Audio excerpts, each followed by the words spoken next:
What's up, nerds and nerdettes and wee little nerdlings all? It's your buddy Big Johnny G for Two Gun Pixie presents Legendary Gaming. Shut up and sit down. Tabletop Takeout Tuesday. How's it going? Good to see. To be seen. Hi, everyone. And here we are, and I have another few bullet points to tell you. That's what this series is about. Sort of bullet points, ideas. Me, myself, the 20-sided warriors, my wife, partner, 20-sided Tom Vulo there. What it is that one of us, some of us, all of us, a few of us, may think about a certain title, something that we enjoy. What is it about the game that makes us excited when we know that game is going to be hitting the table for game day? And today, I want to talk about a group, so to speak. As well, you know, as you saw the thumbnail. Yeah. Anyway, I want to tell you about the Dungeons & Dragons Cooperative Adventure System. I've spoken about each of the games in this system so far. They each have their own individual Tabletop Takeout Tuesday episode. I really love this system. And I decided I want to talk about the system, not one of the particular boxes from it. So, here we are. And I want to say right up front that Dungeons & Dragons, right? Okay, obviously that's my first and strongest drawer to the title of this game. But it's more than that.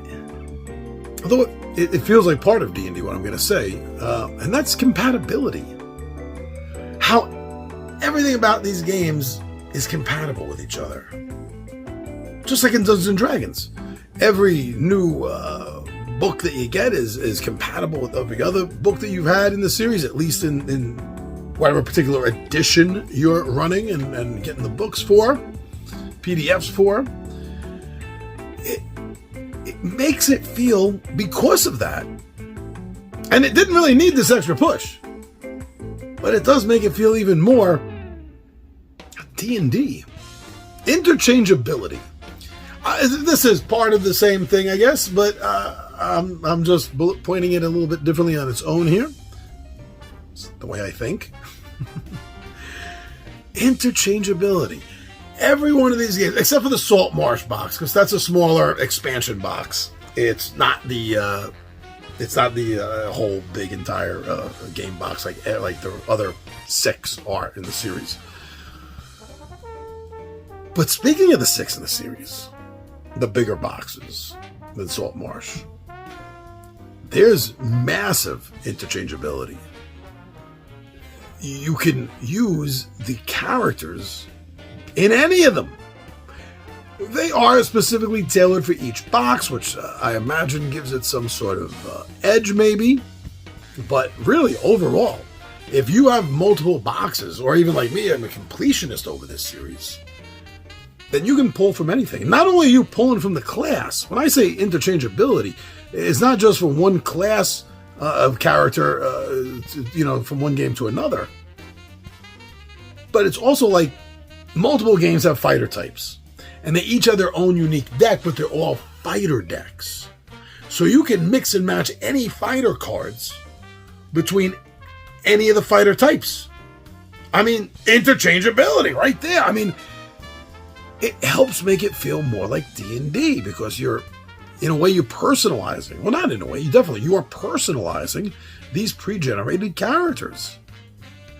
And we all love doing that. Now, each of these new game boxes, they build upon what already came and add to it. Not just with new monsters, not just with new classes, new miniatures. But I mean with the rules themselves. The mechanics of each of these games grows from the last one, from the previous one. Some examples of how this system has grown and changed and adapted over the time is the addition of special chambers, which have their own rules, traps, a whole system just for traps evolved into this game system that wasn't there from the beginning at all. Allies.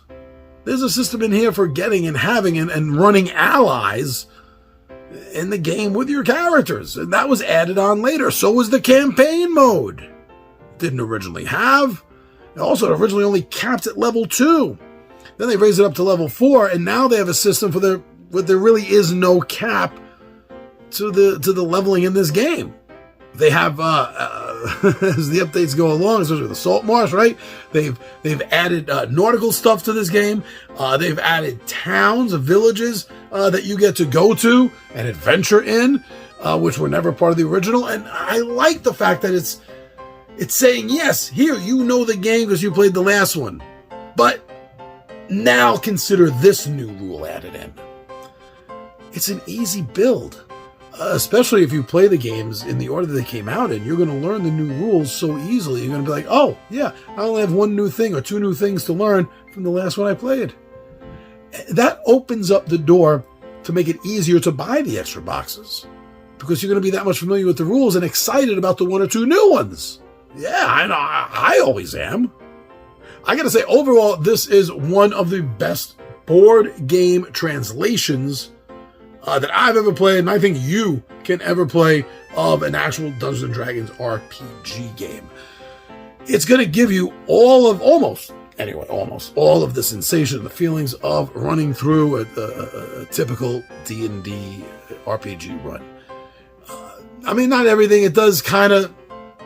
You don't get a lot of the role-playing with the board game. You get an awful lot of the rollers and rolling the dice kind of gaming in it. Maybe that's the one big drawback and difference to this. But I mean, I guess a DM can do what a DM wants to do. See, what I mean about that is talking about how this game is compatible and interchangeable with everything else that's come before it. It gives this game an option for you to create your own story. You have all the monsters. You have all the gear that you need. You have the heroes that can be picked from your players. All you need is a story. That's it. Or you can even translate one. Why not? Why not translate a standard D&D or Pathfinder story into an adventure for D&D cooperative adventure game system? Yes, you can. In a way, you could see this as Wizards of the Coast's version of Hero Quest.